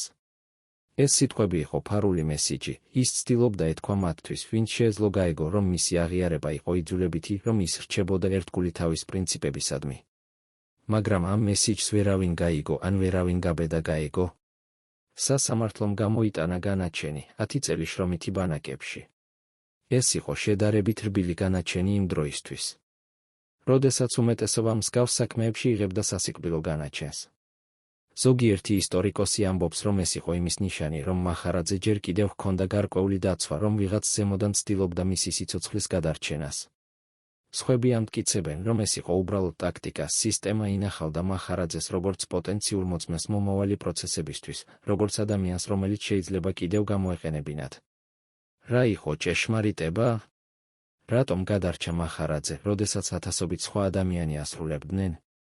1928 წლის დასაწყისში მახარაძე გაიგზავნა შრომით ბანაკში ჩრდილოეთ რუსეთში. ეს იყო მოგზაურობა, რომელიც გაგრძელდა რამდენიმე კვირის განმავლობაში, პირველ რიგში მატარებლით, შემდეგ ფეხით, ბოლოს ნავით მდინარეზე. პატიმრები, რომლებიც მოგზაურობდნენ მასთან ერთად, იყვნენ ადამიანები ყველა სოციალური ფენიდან, ყოფილი პარტიული ფუნქციონერები, ინტელიგენცია, გლეხები, მუშები. ყველა მათგანი იყო ბრალდებული რაიმე დანაშაულში, რომელიც უმეტეს შემთხვევაში არ არსებობდა. ეს იყო მოგზაურობა ჯოჯოხეთში, სადაც ყოველი დღე იყო ბრძოლა გადარჩენისთვის. ბანაკი, სადაც მახარაძე მოხვდა, იყო ერთ-ერთი ათასობით მსგავსი ბანაკიდან, რომლებიც იყო გაფანტული საბჭოთა კავშირის ტერიტორიაზე. ეს იყო ადგილი, სადაც ადამიანები მუშაობდნენ ტყის მოჭრაზე, მშენებლობაზე, სამთო სამუშაოებზე 12 საათის განმავლობაში დღეში, მწირი საკვებით, მინიმალური სამედიცინო დახმარებით, მუდმივ შიშში. სიკვდილიანობა ამ ბანაკებში იყო ძალიან მაღალი, ადამიანები კვდებოდნენ სიცივისგან, შიმშილისგან და ავადებებისგან, უბრალოდ ამოწურვისგან. მახარაძე, რომელსაც იმ დროს იყო უკვე 50 წელი, უნდა გადარჩენოდა ამ პირობებში, სადაც ახალგაზრდა და ძლიერი ადამიანებიც კი ვერ უძლებდნენ. მაგრამ მახარაძეს ჰქონდა რამ, რაც ეხმარებოდა გადარჩენაში, ის ჰქონდა მიზანი. ის იცოდა, რომ უნდა გადარჩენოდა იმისთვის, რომ ოდესმე ეთქვა ჭეშმარიტება იმის შესახებ, რაც მოხდა. ის აგრძელებდა თავისი ჩანაწერების წერას, თუმცა ახლა ეს იყო მენტალური ჩანაწერები, რადგან ფიზიკური წერა იყო შეუძლებელი. ის იმახსოვრებდა თარიღებს, სახელებს, მოვლენებს, დეტალებს, რომლებიც შეიძლება ოდესმე გამხდარიყო მნიშვნელოვანი. ის იყო ცოცხალი არქივი, ცოცხალი მოწმე იმისა, რაც ხდებოდა საბჭოთა სისტემაში. ბანაკში მახარაძე შეხვდა სხვა ადამიანებს, რომლებიც ასევე იყვნენ ყოფილი ბოლშევიკები, ადამიანები, რომლებიც ერთად იბრძოდნენ რევოლუციისთვის და ახლა იყვნენ გამოცხადებულნი როგორც ხალხის მტრები. ისინი საუბრობდნენ ერთმანეთთან ფარულად ხამის პირობებში, როდესაც კონვოირები არ ისმენდნენ. ისინი ცდილობდნენ გაეგოთ რა მოხდა, როგორ მოხდა, რომ ის მოძრაობა, რომლისთვისაც ისინი გაწირეს ყველაფერი, ახლა ანადგურებდა თავის შემქმნელებს. ზოგიერთი მათგანი ამბობდა, რომ ეს იყო გადახრა, რომ რევოლუციური იდეალები იყო ჯერ კიდევ სწორი. მაგრამ სტალინი და მისი გარემოცვა გადაიხვიეს მათგან. სხვები ამტკიცებდნენ, რომ პრობლემა იყო უფრო ღრმა, რომ თვით სისტემა, რომელიც ისინი შექმნეს, შეიცავდა თესლებს ტირანიისა. მახარაძე უსმენდა ამ დისკუსიებს და ფიქრობდა თავის გამოცდილებაზე. ის იხსენებდა იმ დღეს, როდესაც ორჯონიკიძემ დაამცირა ის, როდესაც მას უთხრეს, რომ მისი პრინციპები არ ღირდა არაფერს.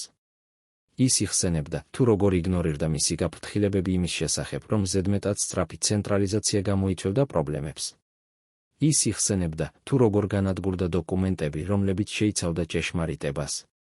ყველა ეს მოგონება აძლიერებდა მის რწმენას, რომ პრობლემა იყო არა მხოლოდ სტალინში, არამედ თვით სისტემაში, რომელიც არ იტანდა კრიტიკას, არ იტანდა განსხვავებულ აზრს, არ იტანდა ჭეშმარიტებას. 1929 წლის ზამთარი იყო განსაკუთრებით მძიმე. ტემპერატურა ეცემოდა 90 გრადუსამდე ნოლის ქვემოთ.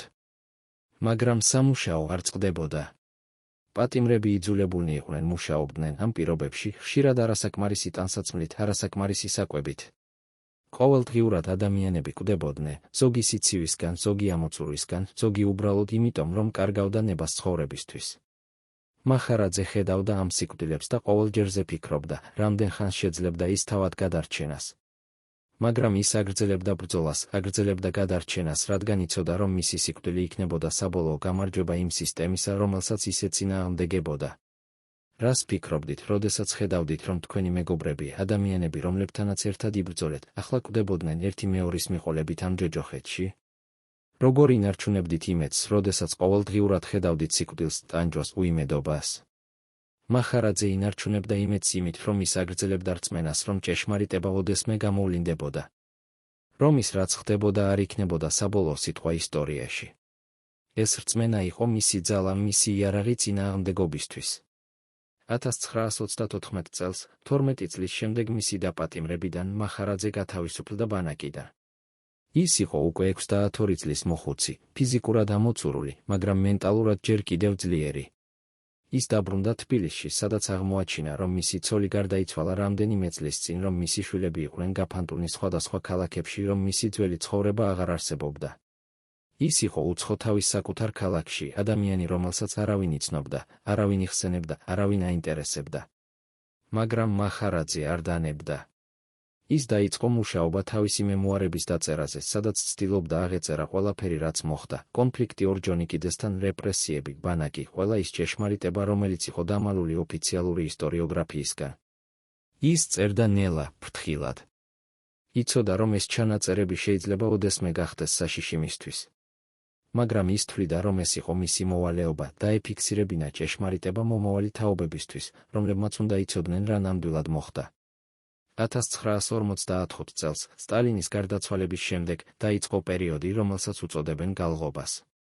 ეს იყო დრო, როდესაც ზოგიერთი რეპრესიების მსხვერპლი რეაბილიტირდა, როდესაც ზოგიერთი ჭეშმარიტება დაიწყო გამოვლენა. მახარაძე, რომელიც იმ დროს იყო უკვე 90 წლის, ელოდა, რომ მისი საქმე ასევე გადაიხედებოდა, რომ მისი სახელი გაწმენდებოდა. მაგრამ ეს არ მოხდა. მისი საქმე რჩებოდა დახურულ არქივში, მისი სახელი რჩებოდა დავიწყებული, მისი ჭეშმარიტება რჩებოდა დამალული. რატომ? რადგან ის ჭეშმარიტება, რომელსაც მახარაძე ინახავდა, იყო ზედმეტად საშიში. ის ჭეშმარიტება ეხებოდა არა მხოლოდ სტალინს, არამედ მთელ სისტემას, რომელიც ჯერ კიდევ არსებობდა. ის ჭეშმარიტება ეხებოდა ორჯონიკიძეს. რომელიც იყო ჯერ კიდევ ოფიციალური გმირი საბჭოთა ისტორიაში. ის ჭეშმარიტება ეხებოდა იმას, თუ როგორ იქნებოდა ტირანია, როგორ ანადგურებდა სისტემა თავის შემქმნელებს, როგორ იშლებოდა ჭეშმარიტება. ეს იყო ჭეშმარიტება, რომელიც არავის სჭირდებოდა, რომელიც იყო უხერხული ყველასთვის. მახარაძე გარდაიცვალა 1958 წელს, თითქმის სრულიად დავიწყებული. მისი დაკრძალვაზე იყო მხოლოდ რამდენიმე ადამიანი, ოჯახის წევრები და რამდენიმე ძველი მეგობარი. არ იყო ოფიციალური ცნობა მის გარდაცვალებაზე, არ იყო ნეკროლოგი გაზეთებში, არ იყო აღიარება მისი წვლილისა რევოლუციურ მოძრაობაში. ის გარდაიცვალა როგორც უცნობი მოხუცი, არა როგორც ადამიანი, რომელიც ოდესმე იყო ერთ-ერთი ლიდერი მთელი რესპუბლიკისა. მისი მემუარები, რომლებიც ის წერდა წლების განმავლობაში, დარჩა მის პირად არქივში და არ გამოქვეყნდა მრავალი ათწლეულის განმავლობაში. მაგრამ ის ჭეშმარიტება, რომელსაც მახარაძე ინახავდა, არ გაქრა. მისი ჩანაწერები, მისი მოგონებები, მისი მოწმობა შემორჩა და ოდესმე, ბევრი წლის შემდეგ, როდესაც პოლიტიკური კლიმატი შეიცვალა, ისინი გახდა ხელმისაწვდომი ისტორიკოსებისთვის. ეს ჩანაწერები გახდა ერთ-ერთი მნიშვნელოვანი წყარო იმის გასაგებად, თუ რა ნამდვილად მოხდა საქართველოში 1922 წელს, როგორ დაიწყო რეპრესიები, როგორ ანადგურებდა სისტემა მათ, ვინც ბედავდა ეწინააღმდეგა მას. დღეს, როდესაც ჩვენ ვკითხულობთ ამ ისტორიას, ჩვენ უნდა ვიკითხოთ საკუთარ თავს, რა გაკვეთილები შეგვიძლია ავიღოთ მახარაძის ცხოვრებიდან. რა გვეუბნება მისი ისტორია იმის შესახებ, თუ როგორ იქნება ტირანია, როგორ იშლება ჭეშმარიტება, როგორ ანადგურებს სისტემა მათ, ვინც ცდილობს შეინარჩუნოს პრინციპები. ეს არის კითხვები, რომლებიც რჩება აქტუალური დღესაც, რადგან ის, რაც მოხდა საქართველოში 1922 წელს, არის არა მხოლოდ ისტორიული ფაქტი, არამედ გაფრთხილება მომავალი თაობებისთვის. მეოთხე ნაწილი წარმოიდგინეთ საზოგადოება, სადაც ჭეშმარიტება ხდება ყველაზე საშიში საქონელი, სადაც მოგონებები ხდება დანაშაული, სადაც დუმილი ხდება ერთადერთი გზა გადარჩენისთვის. 1922 წლიდან 1958 წლამდე საქართველოში ცხოვრობდნენ ათასობით ადამიანი, რომლებმაც იცოდნენ ჭეშმარიტება იმის შესახებ, რაც მოხდა მახარაძესთან, რაც მოხდა ორჯონიკიდესთან, რაც მოხდა მთელ ქვეყანასთან. მაგრამ ისინი დუმდნენ, რადგან დუმილი იყო ფასი, რომელიც უნდა გადაეხადათ თავიანთი და თავიანთი ოჯახების უსაფრთხოებისთვის. რა ხდება საზოგადოებასთან, როდესაც ჭეშმარიტება ხდება აკრძალული? როგორ იცვლება ადამიანები, როდესაც ისინი იძულებულნი არიან ცხოვრობდნენ ორმაგ რეალობაში, ერთი საჯარო, მეორე პირადი? იმ ადამიანებიდან, რომლებიც იყვნენ დამსწრე იმ ნოემბრის ღამის შეხვედრაზე 1922 წელს, უმეტესობა გადარჩა რეპრესიებს. ზოგიერთი მათგანი გააგრძელა კარიერა საბჭოთა სისტემაში, დაიკავა მაღალი თანამდებობები. გახდა პატივცემული ფუნქციონერები. მაგრამ ყველა მათგანი ატარებდა თავის შიგნით საიდუმლოს, მოგონებას იმისა, რაც მოხდა, ცოდნას იმისა, რომ ოფიციალური ისტორია იყო ტყუილი. ზოგიერთი მათგანი ცდილობდა დაევიწყებინა ეს მოგონება, ჩაეფლა ის სამუშაოში, ყოფით ცხოვრებაში. სხვები ინახავდნენ ამ მოგონებას როგორც ტვირთს, რომელიც ხდებოდა უფრო მძიმე ყოველი წლით. ერთ-ერთი ასეთი ადამიანი იყო გიორგი სტურუა, რომელიც იმ ღამეს იყო ახალგაზრდა პარტიული მუშაკი და ასრულებდა მდივნის როლს. ის იყო ის ადამიანი, რომელმაც აწარმოა სტენოგრამა შეხვედრისა, ის სტენოგრამა, რომელიც შემდეგ განადგურდა ორჯონიკიძის ბრძანებით. სტურუა ცხოვრობდა ამ ცოდნით 90 წლის განმავლობაში, ის იცოდა რა ნამდვილად მოხდა, ის იცოდა რა იყო ჩაწერილი იმ სტენოგრამაში, ის იცოდა რატომ განადგურდა ის. მაგრამ ის არასოდეს ესაუბრა ამის შესახებ, არც თავის ოჯახს, არც მეგობრებს, არც კოლეგებს.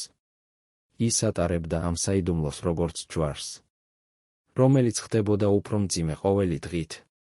1954 წელს, სტალინის გარდაცვალების შემდეგ, როდესაც დაიწყო გალღობა, სტურუამ იფიქრა, რომ შესაძლოა ახლა შეეძლო ესაუბრა. ის მივიდა პარტიულ კომიტეტში და სთხოვა შეხვედრა მაღალ ფუნქციონერთან, რომელსაც სურდა ეთქვა ჭეშმარიტება მახარაძის საქმის შესახებ. მაგრამ როდესაც ის დაიწყო საუბარი, მას შეაჩერეს და უთხრეს, რომ ზოგიერთი საკითხები უკეთესია დარჩეს წარსულში, რომ გალღობა არ ნიშნავს ყველა ძველი ჭრილობის გახსნას. სტურუა გაიგო მესიჯი, ჭეშმარიტება ჯერ კიდევ იყო საშიში, ჯერ კიდევ იყო არასასურველი. ის დაბრუნდა სახლში და აღარასოდეს სადაკვლავ ესაუბრა. მაგრამ იყვნენ სხვებიც, რომლებიც ვერ ინახავდნენ დუმილს. ერთ-ერთი მათგანი იყო ვარლამ ჩერქეზიშვილი, ყოფილი ბოლშევიკი, რომელიც ასევე იყო დამსწრე იმ შეხვედრაზე. ჩერქეზიშვილი 1929 წელს თავად დააპატიმრეს და გაატარა 10 წელი ბანაკებში. როდესაც ის გათავისუფლდა 1934 წელს. ის დაიწყო მუშაობა თავისი მემუარების დაწერაზე, სადაც დეტალურად აღწერდა ყველაფერს, რაც მოხდა. ის წერდა იმის შესახებ, თუ როგორ დაამცირა ორჯონიკიძემ მახარაძე, როგორ განადგურდა დოკუმენტები, როგორ იქნებოდა ცრუბრალდებები. ის წერდა იმედით, რომ ეს ჩანაწერები ოდესმე გამოქვეყნდებოდა და ხალხი გაიგებდა ჭეშმარიტებას. მაგრამ ჩერქეზიშვილის მემუარები არასოდეს გამოქვეყნდა მის სიცოცხლეში. 1955 წელს, როდესაც ისცა და გამოეცა ისინი, მას უთხრეს, რომ მასალა იყო პოლიტიკურად არაკორექტული და არ შეიძლებოდა გამოქვეყნება. 1956 წელს ისცა და კვლავ, მაგრამ შედეგი იყო იგივე. 1957 წელს ჩერქეზიშვილი გარდაიცვალა და მისი მემუარები დარჩა მის ოჯახის არქივში დამალული საზოგადოებისგან. მხოლოდ 1990 წლებში საბჭოთა კავშირის დაშლის შემდეგ ეს მემუარები გამოქვეყნდა და გახდა ხელმისაწვდომი ისტორიკოსებისთვის. რას ფიქრობდით, როდესაც იცოდით ჭეშმარიტება? მაგრამ არ შეგეძლოთ ეთქვათ ის. როდესაც ხედავდით, რომ ისტორია იწერებოდა არასწორად, მაგრამ თქვენ იყავით უძლური შეცვალოთ ის. როგორ ცხოვრობდით ამ ორმაგ რეალობაში, სადაც საჯარო ჭეშმარიტება განსხვავდებოდა პირადი ცოდნისგან? ეს იყო ტრაგედია, რომელშიც ცხოვრობდნენ ათასობით ადამიანი საბჭოთა კავშირში. ისინი იყვნენ მოწმეები ისტორიისა, მაგრამ იძულებულნი იყვნენ დუმილში, რადგან ჭეშმარიტება იყო ზედმეტად საშიში. 1990 წლებში საბჭოთა კავშირის დაშლის შემდეგ დაიწყო პროცესი, რომელსაც ისტორიკოსები უწოდებენ არქივების გახსნას. პირველად 90 წლის განმავლობაში მკვლევრებს მიეცათ წვდომა დოკუმენტებზე, რომლებიც ადრე იყო სრულიად საიდუმლო. ამ დოკუმენტებში იყო პროტოკოლები პარტიული შეხვედრებისა, ანგარიშები უშიშროების ორგანოებისგან, პირადი მიმოწერა ლიდერებს შორის გამოძიების მასალები. ყველა ეს დოკუმენტი იწყებდა ხსნას იმ ჭეშმარიტებას, რომელიც იყო დამალული 10 წლეულების განმავლობაში. მაგრამ ის, რაც აღმოაჩინეს ისტორიკოსებმა, იყო არა მხოლოდ დოკუმენტები, არამედ ასევე ხვრელები, ადგილები, სადაც დოკუმენტები უნდა ყოფილიყო, მაგრამ არ იყო. ერთ-ერთი პირველი დოკუმენტი, რომელიც იპოვეს მახარაძის საქმესთან დაკავშირებით, იყო ანგარიში 1922 წლის ნოემბრის 12 რიცხვის შეხვედრის შესახებ. ეს იყო არაოფიციალური პროტოკოლი, არამედ პირადი ჩანაწერი ერთ-ერთი დამსწრისგან, რომელიც შემთხვევით გადარჩა განადგურებას. ამ ჩანაწერში დეტალურად აღწერილი იყო, თუ როგორ განვითარდა კონფლიქტი მახარაძესა და ორჯონიკიძეს შორის, რა სიტყვები გაითქვა, როგორი იყო ატმოსფერო. მაგრამ ყველაზე მნიშვნელოვანი იყო ის ნაწილი, სადაც აღწერილი იყო ფიზიკური ინციდენტი, როგორ შეეხო ორჯონიკიძე მახარაძეს, როგორ დაამცირა ის დამსწრეთა თვალწინ. ეს იყო პირველი დოკუმენტური მტკიცებულება იმისა, რაზეც საუბრობდნენ თვითმხილველები 10 წლეულების განმავლობაში. მეორე მნიშვნელოვანი აღმოჩენა იყო მიმოწერა ორჯონიკიძესა და სტალინს შორის, რომელიც ინახებოდა სტალინის პირად არქივში. ამ წერილებში ნათლად ჩანდა, რომ ორჯონიკიძე მოქმედებდა სტალინის პირდაპირ ინსტრუქციებით, რომ ის რაც მოხდა მახარაძესთან, არ იყო პირადი ინიციატივა, არამედ ნაწილი უფრო ფართო სტრატეგიისა. სტალინი წერდა ორჯონიკიძეს, საქართველოს საკითხი უნდა გადაწყდეს სწრაფად და გადამწყვეტად. ყველა წინააღმდეგობა უნდა მოიხსნას, ყველა ეჭვი უნდა გაქრეს. შენ გაქვს ჩემი სრული მხარდაჭერა ნებისმიერ ზომაში, რომელსაც მიიღებ. ეს იყო ფაქტობრივად ბლანკო ჩეკი ნებისმიერი მეთოდის გამოსაყენებლად და ორჯონიკიძე გამოიყენა ამ უფლებას სრულად. მესამე ტიპის დოკუმენტები იყო გამოძიების მასალები მახარაძის საქმიდან. ამ მასალებში იყო დაკითხვის პროტოკოლები, სადაც ჩანდა, თუ როგორ ცდილობდნენ გამომძიებლები აიძულებინათ მახარაძე აღიარებულიყო ბრალდებები. იყო აღწერილობები იმ მეთოდებისა, რომლებიც გამოიყენეს ძილის აკრძალვა, ხანგრძლივი დაკითხვები, მუქარები ოჯახის მიმართ. იყო ასევე ჩანაწერები იმის შესახებ, თუ როგორ წინააღმდეგობდა მახარაძე ამ მეთოდებს, როგორ უარს ამბობდა აღიარებაზე თვეების განმავლობაში. ეს დოკუმენტები აჩვენებდნენ არა მხოლოდ რეპრესიული სისტემის სისასტიკეს, არამედ ასევე მახარაძის ძალას, მის უნარს წინააღმდეგობა გაეწია მაშინაც კი, როდესაც ყველაფერი იყო მის წინააღმდეგ. მაგრამ ის, რაც არ იპოვეს, იყო ასევე მნიშვნელოვანი. არ იპოვეს ოფიციალური სტენოგრამა იმ ნოემბრის შეხვედრისა, რომელიც უნდა არსებულიყო, თუ შეხვედრა იყო ოფიციალური. არ იპოვეს ბევრი სხვა დოკუმენტი, რომლებიც უნდა ყოფილიყო პარტიულ არქივში, ანგარიშები, მიმოწერა, გადაწყვეტილებები. ყველა ეს დოკუმენტი ან განადგურდა, ან დარჩა დამალული სადღაც, სადაც მკვლევრებს არ ჰქონდათ წვდომა. ეს ხვრელები არქივებში იყო თავისთავად მტკიცებულება, ისინი აჩვენებდნენ, რომ იყო სისტემატურიც და ჭეშმარიტების დამალვისა, რომ ის რაც მოხდა იყო ზედმეტად კომპრომეტირებული, რომ დარჩენილიყო დოკუმენტებში. ისტორიკოსები, რომლებიც მუშაობდნენ ამ მასალებზე, ცდილობდნენ აღედგინათ სრული სურათი იმისა, რაც მოხდა. ისინი ადარებდნენ დოკუმენტებს მოგონებებთან, ოფიციალურ ვერსიებს თვითმხილველთა ჩვენებებთან, არქიულ მასალებს პირად ჩანაწერებთან. ნელ-ნელა იწყებდა გამოვლენას სურათი, რომელიც იყო გაცილებით უფრო რთული და ტრაგიკული, ვიდრე ოფიციალური ისტორია. ეს იყო სურათი იმისა, თუ როგორ იქნებოდა ტირანია, როგორ ანადგურებდა სისტემა მათ, ვინც ცდილობდა შეენარჩუნებინა პრინციპები, როგორ იშლებოდა ჭეშმარიტება. ერთ-ერთი ასეთი ისტორიკოსი იყო თამარ ჯავახიშვილი, რომელმაც დაუთმო 20 წელი მახარაძის საქმის შესწავლას. ის იპოვა და გაანალიზა ასობით დოკუმენტი. ჩაატარა ათობით ინტერვიუ თვითმხილველთა შთამომავლებთან, შეადარა ათასობით ფაქტი. მისი კვლევის შედეგად გამოქვეყნდა წიგნი, რომელიც პირველად მოყვა სრული და დოკუმენტირებული ისტორია იმისა, რაც მოხდა მახარაძესთან. ეს წიგნი გახდა სენსაცია საქართველოში. პირველად ხალხმა გაიგო ჭეშმარიტება იმის შესახებ, რაც მოხდა 1922 წელს. პირველად ისინი ხედავდნენ დოკუმენტურ მტკიცებულებებს იმისა, რაზეც საუბრობდნენ თვითმხილველები 10 წლეულების განმავლობაში. მაგრამ ამ წიგნის გამოქვეყნებამ გამოიწვია ასევე კონტროვერსია. ზოგიერთი ადამიანი, განსაკუთრებით ის, ვინც იყო დაკავშირებული ძველ საბჭოთა ელიტასთან, ამბობდა, რომ ეს იყო მცდელობა შავი ლაქების დადება საბჭოთა ისტორიაზე, რომ ჯავახიშვილი ზედმეტად ფოკუსირდებოდა უარყოფით ასპექტებზე და იგნორირებდა პოზიტიურ მიღწევებს. სხვები ამტკიცებდნენ, რომ ის, რაც აღწერილი იყო წიგნში, იყო გადაჭარბებული, რომ ჭეშმარიტება იყო უფრო რთული და ნიუანსირებული. მაგრამ უმეტესობა მკვლევრებისა აღიარებდა, რომ ჯავახიშვილის კვლევა იყო სერიოზული და დოკუმენტირებული, რომ ის, რაც აღწერილი იყო, ეფუძნებოდა რეალურ ფაქტებს და არა სპეკულაციებს. რას ნიშნავს ეს ჩვენთვის დღეს? რატომ არის მნიშვნელოვანი ვიცოდეთ ეს ისტორია, რომელიც მოხდა თითქმის 100 წლის წინ? რადგან ეს ისტორია გვეუბნება რამეს ფუნდამენტურს იმის შესახებ, თუ როგორ მუშაობს ხელისუფლება, როგორ იქნება ტირანია, როგორ იშლება ჭეშმარიტება. ეს ისტორია გვაფრთხილებს, რომ დუმილი არის თანამზრახველობა, რომ დოკუმენტების განადგურება არის მცდელობა ისტორიის გადაწერისა, რომ ჭეშმარიტების დამალვა არის დანაშაული მომავალი თაობების წინაშე. დღეს, როდესაც ჩვენ ვუყურებთ უკან მახარაძის ისტორიას, ჩვენ ვხედავთ არა მხოლოდ პირად ტრაგედიას, არამედ ასევე უნივერსალურ გაკვეთილს იმის შესახებ, თუ რა ხდება, როდესაც ხელისუფლება კარგავს კონტროლს, როდესაც პრინციპები იწირება ექსპედიენციისთვის, როდესაც ჭეშმარიტება ხდება მსხვერპლი პოლიტიკური ინტერესებისა. მახარაძის ისტორია არის ისტორია იმის შესახებ, თუ როგორ იწყება ტირანია, არა დიდი კატასტროფით, არამედ მცირე კომპრომისებით, მცირე დუმილებით, მცირე ღალატებით პრინციპების მიმართ. ეს არის ისტორია, რომელიც რჩება აქტუალური დღესაც, რადგან ის პროცესები, რომლებიც მოხდა საქართველოში 1922 წელს, შეიძლება მოხდეს ნებისმიერ ქვეყანაში, ნებისმიერ დროს. პირველი გაკვეთილი, რომელსაც ჩვენ შეგვიძლია ავიღოთ ამ ისტორიიდან, არის ის, რომ ცენტრალიზაცია ძალაუფლებისა, როდესაც ის ხდება ზედმეტად სწრაფი და ზედმეტად რადიკალური, ყოველთვის იწვევს წინააღმდეგობას და რეპრესიებს. მახარაძე აპროტესტებდა არა თვით იდეას ფედერაციისა, არამედ იმ მეთოდებს, რომლებითაც ის ინერგებოდა, იგნორირება ადგილობრივი თავისებურებებისა, დამცირება ადგილობრივი ლიდერებისა, აიძულება ადამიანებისა მიიღონ გადაწყვეტილებები, რომლებსაც ისინი არ ეთანხმებოდნენ. ეს მიდგომა, როდესაც ცენტრი ცდილობს დააწესოს თავისი ნება იგნორირებით ადგილობრივი რეალობისა, ყოველთვის იწვევს კონფლიქტს და ბოლოს იწვევს ძალადობას. მეორე გაკვეთილი არის ის, რომ პირადი შეურაცხყოფა და დამცირება, როდესაც ის გამოიყენება როგორც პოლიტიკური ინსტრუმენტი, ანადგურებს არა მხოლოდ ინდივიდს, არამედ ასევე მთელ სისტემას. ორჯონიკიძემ დაამცირა მახარაძე იმისთვის, რომ გაიჩუმებინა ის, რომ გაეკეთებინა მაგალითი სხვებისთვის.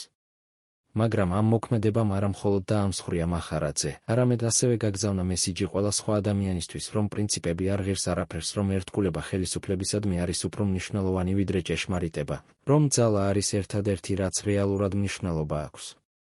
ეს მესიჯი შექმნა კულტურას, სადაც ადამიანები შეშინდნენ გამოხატონ თავიანთი აზრები, სადაც დუმილი გახდა ნორმა, სადაც თანამზრახველობა გახდა გადარჩენის სტრატეგია. მესამე გაკვეთილი არის ის, რომ დოკუმენტების განადგურება და ჭეშმარიტების დამალვა არის არა მხოლოდ ისტორიული დანაშაული, არამედ ასევე პოლიტიკური ინსტრუმენტი. როდესაც ორჯონიკიძემ უბრძანა განადგურებულიყო სტენოგრამა იმ შეხვედრისა, როდესაც პარტიულმა ორგანოებმა წაშალეს მახარაძის სახელი ყველა ოფიციალური დოკუმენტიდან, ისინი ცდილობდნენ არა მხოლოდ დაემალათ ის, რაც მოხდა, არამედ ასევე შექმნათ ალტერნატიული რეალობა, სადაც ოფიციალური ვერსია იქნებოდა ერთადერთი ვერსია. ეს პრაქტიკა, როდესაც ხელისუფლება აკონტროლებს არა მხოლოდ აწმყოს, არამედ ასევე წარსულს, არის ერთ-ერთი ყველაზე საშიში ფორმა ტირანიისა. მეოთხე გაკვეთილი არის ის, რომ დუმილი, როდესაც ის ხდება მასობრივი, ხდება თანამზრახველობა. ყველა ის ადამიანი, რომლებიც იყვნენ დამსწრე იმ ნოემბრის შეხვედრაზე, იცოდნენ რა მოხდა. ყველა ის ადამიანი, რომლებიც მუშაობდნენ პარტიულ აპარატში, იცოდნენ რომ მახარაძის ბრალდებები იყო ცრო. ყველა ის ადამიანი, რომლებიც ხედავდნენ რეპრესიებს, იცოდნენ რომ ეს იყო უსამართლობა. მაგრამ ისინი დუმდნენ, რადგან დუმილი იყო უსაფრთხო, რადგან საუბარი იყო საშიში. ეს მასობრივი დუმილი გახდა ის, რამაც საშუალება მისცა სისტემას გაეგრძელებინა თავისი რეპრესიები, გაეფართოვებინა თავისი კონტროლი, გაეძლიერებინა თავისი ძალა. მეხუთე გაკვეთილი არის ის, რომ ჭეშმარიტება, თუნდაც დამალული, ყოველთვის პოულობს გზას გამოსავლენად. მახარაძის ისტორია იყო დამალული 90 წლის განმავლობაში, მაგრამ ბოლოს ის გამოვლინდა. დოკუმენტები, რომლებიც უნდა ყოფილიყო განადგურებული, გადარჩა. მოგონებები, რომლებიც უნდა ყოფილიყო დავიწყებული, შემორჩა. მოწმეები, რომლებიც უნდა ყოფილიყო გაჩუმებული, ბოლოს ესაუბრნენ. ეს არის იმედის მესიჯი, რომ ჭეშმარიტება, თუნდაც დამალული, არ იკარგება სამუდამოდ, რომ ისტორია, თუნდაც გადაწერილი, ბოლოს აღდგება, რომ სამართლიანობა, თუნდაც გადავადებული, ბოლოს მოდის. მაგრამ ყველაზე მნიშვნელოვანი გაკვეთილი არის ის, რომ ჩვენ, როგორც საზოგადოება, გვაქვს პასუხისმგებლობა არ დავივიწყოთ ეს ისტორიები, არ დაუშვათ, რომ ისინი განმეორდეს. მახარაძის ისტორია არის გაფრთხილება იმის შესახებ, თუ რა შეიძლება მოხდეს, როდესაც ჩვენ ვკარგავთ ფხიზლობას, როდესაც ჩვენ ვიღებთ დუმილს, როდესაც ჩვენ ვუშვებთ ძალას გაუკონტროლებლად. ეს არის გაფრთხილება, რომელიც რჩება აქტუალური დღესაც, რადგან ის საფრთხეები, რომლებიც არსებობდა 1922 წელს, არსებობს დღესაც ცენტრალიზაცია ძალაუფლებისა, დამცირება მოწინააღმდეგეებისა, დოკუმენტების განადგურება, მასობრივი დუმილი. როდესაც ჩვენ ვკითხულობთ მახარაძის ისტორიას, ჩვენ უნდა ვიკითხოთ საკუთარ თავს, რას ვაკეთებდით ჩვენ მის ადგილზე. როგორ მოვიქცეოდით, თუ ჩვენ წინაშე დგებოდა არჩევანი პრინციპებსა და უსაფრთხოებას შორის. როგორ ვიბრძოლებდით, თუ ჩვენ ვხედავდით უსამართლობას, მაგრამ საუბარი იქნებოდა საშიში. ეს კითხვები არის არა აკადემიური, არამედ პრაქტიკული, რადგან ისტორია გვიჩვენებს, რომ ის სიტუაციები, რომლებიც მოხდა წარსულში, შეიძლება მოხდეს კვლავ, თუ ჩვენ არ ვიქნებით ფხიზლად. მახარაძის ისტორია არის ასევე ისტორია იმედისა. იმედისა იმისა, რომ პრინციპები, თუნდაც დამარცხებული, არ კარგავს თავიანთ ღირებულებას. იმედისა იმისა, რომ წინააღმდეგობა, თუნდაც უშედეგო, არ არის უაზრო. იმედისა იმისა, რომ ჭეშმარიტება, თუნდაც დამალული, ბოლოს გამოვლინდება. მახარაძე დამარცხდა თავის პოლიტიკურ ბრძოლაში, მაგრამ ის არ დამარცხდა თავის მორალურ ბრძოლაში. ის შეინარჩუნა თავისი პრინციპები, თუნდაც ეს ღირდა მას ყველაფერი. ის ინახავდა ჭეშმარიტებას, თუნდაც ეს ღირდა მას თავისუფლება. ის არ დანებდა, თუნდაც ყველაფერი იყო მის წინააღმდეგ. ეს არის მაგალითი, რომელიც ჩვენ უნდა გავიხსენოთ, როდესაც ჩვენ წინაშე დგება რთული არჩევანი. დღეს, როდესაც ჩვენ ვდგავართ მახარაძის საფლავთან თბილისის ერთ-ერთ სასაფლაოზე, ჩვენ ვხედავთ მარტივქვას, რომელზეც დაწერილია მხოლოდ მისი სახელი და თარიღები. არ არის აღნიშნული მისი წვლილი რევოლუციაში. არ არის აღნიშნული მისი ბრძოლა პრინციპებისთვის, არ არის აღნიშნული მისი ტანჯვა რეპრესიებში. მაგრამ ეს მარტივი ქვა არის მეტი ვიდრე ძეგლი ერთი ადამიანისთვის, ეს არის სიმბოლო ყველა იმ ადამიანისთვის, რომლებიც იბრძოდნენ პრინციპებისთვის და დამარცხდნენ, რომლებიც ინახავდნენ ჭეშმარიტებას და დაისაჯნენ, რომლებიც არ დანებდნენ და დაივიწყდნენ. ეს არის სიმბოლო იმისა, რომ ისტორია არის არა მხოლოდ გამარჯვებულთა ისტორია, არამედ ასევე დამარცხებულთა ისტორია, რომლებმაც შეინარჩუნეს თავიანთი ღირსება მაშინაც კი, როდესაც დაკარგეს ყველაფერი სხვა. რას ვისწავლით ამ ისტორიიდან? ვისწავლით, რომ პრინციპები ღირს იმისა, რომ იბრძოლო მათთვის, თუნდაც ეს ბრძოლა იყოს უიმედო. ვისწავლით, რომ ჭეშმარიტება ღირს იმისა, რომ შეინარჩუნო ის, თუნდაც ეს შენარჩუნება იყოს საშიში. ვისწავლით, რომ წინააღმდეგობა ღირს იმისა, რომ გააგრძელო ის, თუნდაც ეს წინააღმდეგობა იყოს უშედეგო. ვისწავლით, რომ დუმილი არის თანამზრახველობა. რომ დავიწყება არის ღალატი, რომ იგნორირება არის დანაშაული. ეს არის გაკვეთილები, რომლებიც მახარაძის ისტორია გვასწავლის და ეს არის გაკვეთილები, რომლებიც ჩვენ უნდა გავიხსენოთ ყოველთვის, როდესაც ჩვენ წინაშე დგება არჩევანი სამართლიანობასა და ექსპედიენციას შორის, ჭეშმარიტებასა და კომფორტს შორის, წინააღმდეგობასა და დუმილს შორის.